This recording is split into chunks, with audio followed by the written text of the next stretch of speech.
Visual Studio Code, and we will actually go through some of these functions that we already defined here. See you guys there soon. Cheers. Okay, guys, welcome back. Right, so the first one is this access control that got me a bit trippy on the explanation, but anyway, so let's get into it. So now it was just this, if not, the negation can always be a bit confusing, but let me just explain it to you quickly. So on this slide, right, so I say not true and not false. Those are the two combinations that we're gonna get because there's only two, true or false, right? Not true is false. Not false is true, right? So now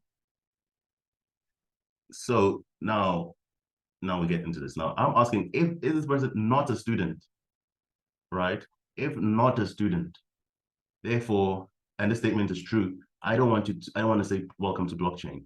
If this person is a student, not true is false, right? So just to repeat that again, I don't think that should be put inside the function, but anyway. So this is the access control function, and it has a default parameter of being true, students, right? So say good day. We're always gonna get good day. We're not rude. So then we're gonna have to do a quick check.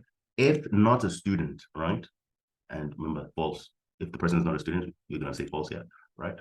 So if so, it's gonna say not false. Okay, then we're gonna true. Then that means once this equates to true, we are going to get into number 38 and exit the function, right? So we can just say Python and Python funcs 2.py, and I haven't invoked it, so let me just do that now. Access control, and I'm just going to say, actually, I'm not even going to run it. I'm just not going to put anything. And remember, it's going to work because, okay. Welcome to blockchain. Remember, default parameter. So I don't have to put anything that it's already knows that students is going to be true. But what happens if I say false? And that's not how you do false in any programming language. So now we do that again. Let me just remove that and excuse that. I don't know what that is, but okay, let's just ignore these. Ignore that. So we run that again. Good day, and it exits the function. All right. So now let's go to the next one. So the immediate termination of a force, return with an expression. I think we did this just in this one here. I'll just uncomment that, or just copy that and paste that somewhere over here, and on comment.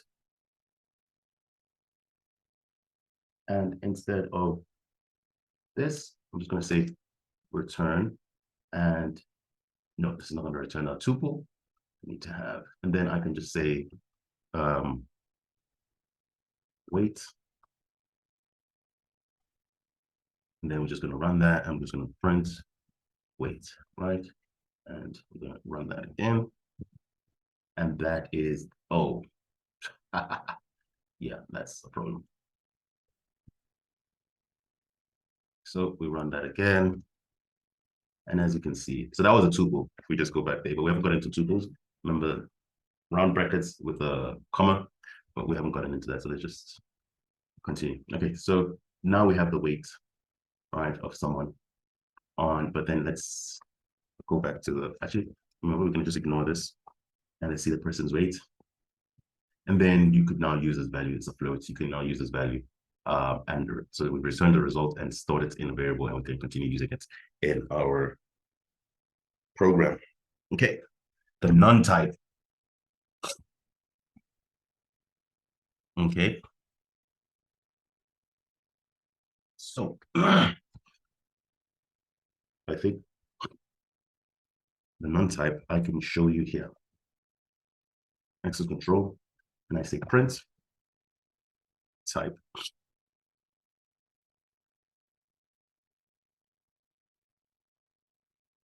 Right, false. And I should get it now.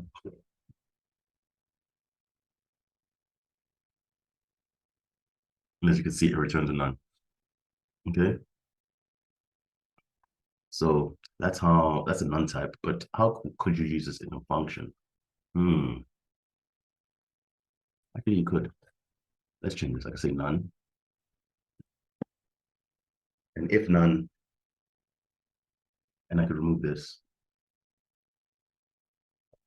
If none, right, just exit because you're not a student anyway. And then else, if else, or if student equals to false, return as well. Actually, print, so we can differentiate print, not a student. And then return as well. Else,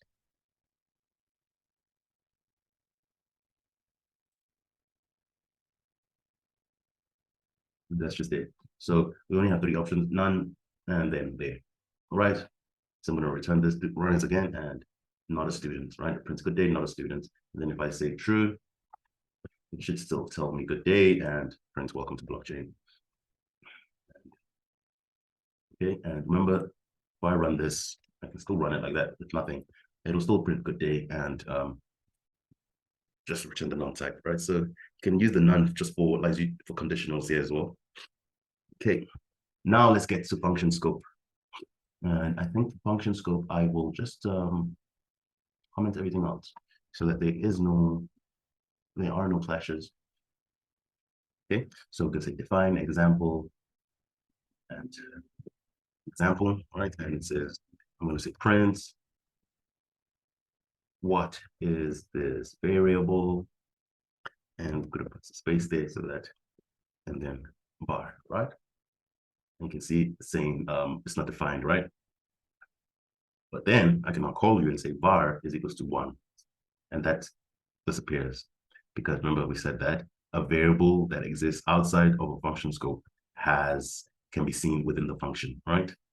So Python has now looked, okay, there's no var anyhow, but in the function, there's no var in the function. Then I'm going to go outside of the function and look elsewhere in the code, and I see var there. So therefore, okay, cool, let's keep it moving.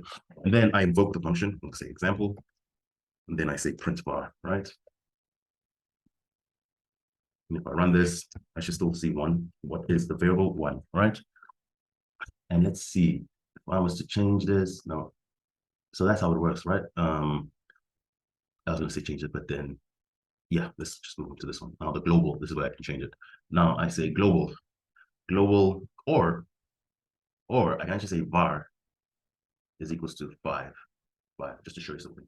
And then now, remember on the slide, I say excluding functions that have defined the same variable and same name. So now it's going to see, okay, var, and it's going to use this rather than using this. So it's first going to check for within the function scope.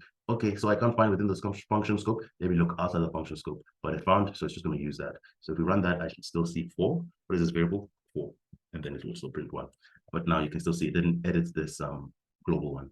But I can do that by saying global var, right? And then what should happen here is everything will be 4. Let's see. Great. And everything is 4 because I said I want to modify the global variable. Var is 4. So this is just a short little video on function scopes. And in the next video, we will go and do some more exercises on functions, right? Like I said. See you guys there. Cheers.